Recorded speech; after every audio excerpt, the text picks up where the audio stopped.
মানুষের জন্য কতটা করলে মানুষ তোমাকে মনে রাখবে জানো? হ্যালো, আমি সোমা। গৃহিণীর রাই চ্যানেলে তোমাদের সবাইকে জানাই অনেক স্বাগত। আজ হলো বৃহস্পতিবার আর এখন বাজে ঘড়ির কাঁটায় 6:45। এখন থেকে তোমাদেরকে সঙ্গে নিয়ে আজকের ভিডিওটা শুরু করলাম। আজ সকালে ঘুম থেকে উঠেই এই কথাটা হঠাৎ মাথায় এলো। ব্রাশ করলাম, দৌড়ে জল দিলাম, রান্নাঘরে গিয়ে রান্না বসালাম। কাজ করতে করতে ভাবছিলাম, আমাদের জীবনে এমন কত মানুষ আছে যাদের জন্য আমরা অনেক কিছু করি, কিন্তু একটা সময়ের পরে মনে হয় তারা কি সত্যি সেটা মনে রাখে? আমি ছোটবেলায় একটা কথা খুব শুনতাম, মানুষের জন্য ভালো করো, মানুষও তোমার জন্য ভালো করবে। কথাটা ভুল নয়, কিন্তু বড় হওয়ার পর বুঝলাম বাস্তব জীবনটা একটু আলাদা। জানো তো, অনেক সময় আমরা কারো জন্য যতটা ভাবি সে হয়তো আমাদের জন্য ততটা ভাবে না। অনেক সময় আমরা কাউকে খুব গুরুত্ব দিই, কিন্তু তার জীবনে আমরা ততটা গুরুত্ব পাই না। আর এটা বুঝতে পারলে প্রথমে খুব কষ্ট লাগে, মনে হয় তাহলে এত কিছু করলাম কেন? কিন্তু পরে বুঝলাম আসলে সমস্যাটা অন্য কোথাও। আমরা অনেক সময় মানুষের কাছে কৃতজ্ঞতা, মূল্য আর ভালোবাসার হিসাব খুঁজি। ভাবি আমি এত করলাম, সেও নিশ্চয়ই আমার জন্য কিছু করবে। কিন্তু পরে দেখি কিছু জীবন সব সময় সেই হিসাব মেনে চলে না। তখন থেকে আমি একটা জিনিস শিখেছি, ভালো কাজ করলে মন থেকে করো, কিন্তু নিজের মূল্যটা কখনো অন্যের হাতে তুলে দিও না। কারণ মানুষ ব্যস্ত হয়ে যায়, মানুষ বদলে যায়, মানুষের পরিস্থিতি বদলে যায়, কিন্তু তাই বলে তোমার মূল্য কমে যায় না। আজ কাজ করতে করতে এই কথাটাই বারবার মনে হচ্ছে। হয়তো এই ভিডিওটা দেখছো এখন, অনেকের জীবনেই এমন হয়েছে। আর যদি এমন হয়ে থাকে তাহলে একটা কথা মনে রাখবে, তুমি যতটা মূল্যবান সেটা অন্য কারোর আচরণ দিয়ে মাপা যায় না। এই কথাটা বুঝতে আমার অনেক সময় লেগে গেছে। তোমাদেরও কি মনে হয়, কখনো কি এমন অভিজ্ঞতা হয়েছে? তোমাদের সাথে গল্প করতে করতে অনেক দূর কাজ এগিয়ে নিলাম। মাছটা বসিয়ে দিয়েছি, এখন রান্নাঘরটা একটু গুছিয়ে নিচ্ছি। রান্না করতে করতে জিনিসপত্র এলোমেলো হয়ে যায়, কাউন্টারটা ছোট তো, গুছিয়ে না নিলে আর পরের কাজটা করা যায় না। তাই কাউন্টারটা পুরো পরিষ্কার করে নিলাম। এবার বাসন কটা মেজে নেব। মাছটা হতে হতে বাসন কটা মাজাও হয়ে যাবে। বাদবাকি সব রান্নাই হয়ে গেছে, মাছটা হলেই হয়ে যায়। রান্না করতে করতে বাসন মেজে নিলে রান্নার পরে আর অনেক বাসন বেরোয় না। এমনিতেই জানো তো, আমি রান্না করতে আসলে আমার রান্নাঘরে প্রচুর বাসন পড়ে, কম বাসনে আমি রান্নাই করতে পারি না। এর জন্য রান্না করতে করতেই সুযোগ পেলেই আমি বাসন মেজে নিই। এদিকে বাসন মাজাটা হয়ে গেছে, দাঁড়াও দেখি মাছটা কত দূর হলো। লোটে মাছ হতে বেশি সময় লাগে না, আর হয়েও গেছে আমার মাছটা। এবারে রায়ের খাবারটা গুছিয়ে নিই। করেছি আজকে লোটে মাছ আর আমড়া দিয়ে ডাল, আর এই যে এখন যেটা আটকাচ্ছে এটা হলো তোমার উচ্ছে বটি।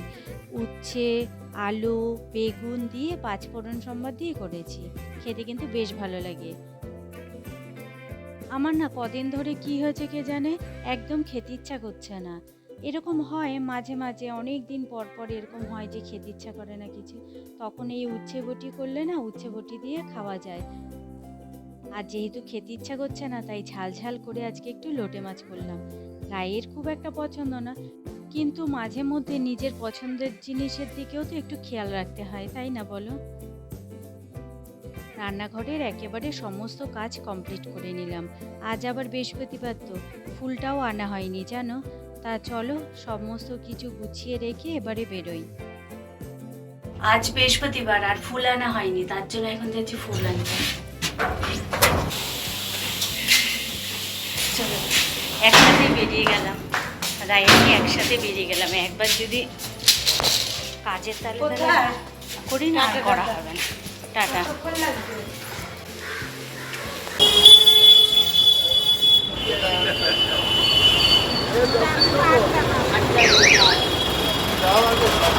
রোদ উঠেছে বাবা, রাস্তায় একটু যে গেলাম, এসে আবার 10 মিনিট একটু বিশ্রাম নিয়ে নিলাম। আর গেছিলাম তো ফুল আনতে, সাথে একটুখানি চিংড়ি মাছ নিয়ে আসলাম, আর আনলাম হলো গাঠি কচু। গাঠি কচু পেলাম বেশ ভালো ভালো, মনে হয় এটা গাঠি কচুই, জানো আমি অত না বাজারঘাট চিনে উঠতে পারিনি এখনো, আর মনে হয় এগুলো গাঠি কচু। চলো তোমাদের একবার দেখাই। এ দেখো এগুলো গাঠি কচু। কচু না অনেক ধরনের আছে, আমি না এত চিনে উঠতে পারি না। গাঠি কচু ভেবেই নিয়ে আসলাম, উনিও বললো হ্যাঁ গাঠি কচু, যাই হোক যে কোনো একটা কচু। আর এনেছি হলো তোমার মাছ, চিংড়ি মাছ। ভাবলাম বাজারে যখন গেছি ফুল আনতে একটুখানি মাছ বাজারটাও ঘুরে যাই, তা মাছ বাজারে গিয়ে আর অন্য কিছু আনলাম না, শুধু চিংড়ি মাছ আনলাম। আর আমি ব্যাগ ট্যাগ কিছু নিয়ে যাইনি তো, শুধু পয়সার ব্যাগটা নিয়ে হাঁটা দিয়েছি, ভেবেছিলাম ফুল আনবো আর কিছু না। এই যে চিংড়ি মাছ, এটা এখন বেছে রেখে দেবো ফ্রিজে, কালকে গাঠি কচু রান্না করব চিংড়ি মাছ দিয়ে, বুঝলে, তার জন্য আরও নিয়ে আসলাম। চলো এবার চিংড়ি মাছটা বেছে নিই ঝটাপট। চিংড়ি মাছ বাছতে অনেকটা সময় লাগে, আর চিংড়ি মাছ কেটে দিতে চায় না, আর কেটে নিলেও পয়সা নেয় অনেকটা। আর এখন তো আমার সময় আছে, বেশি বাজে না, 10টা মতো বাজে। আর জানো আমি এখনো পর্যন্ত খাবার খাইনি, ভাবলাম মাছটা বেছে একবারে খাবো, না হলে মাছটা আবার যদি নষ্ট হয়ে যায়, গরম যা পড়েছে।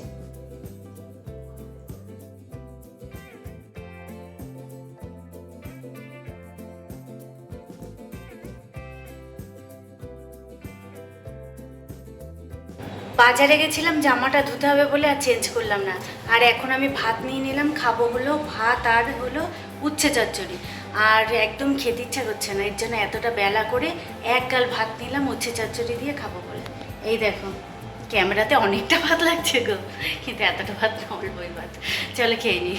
আর গরমে দেখো আমি একটা খোপা করে নিয়েছি, হেব্বি গরম লাগছে।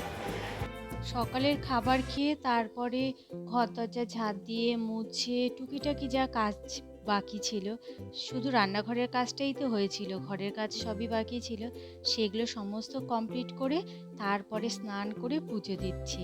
আর জানো তো বৃহস্পতিবারে পুজো দিতে আমার খুব ভালো লাগে। কেন বলো তো? ওই যে এই দিনকে তো ফুল টুল সব আনা হয়, সমস্ত কিছু থাকে।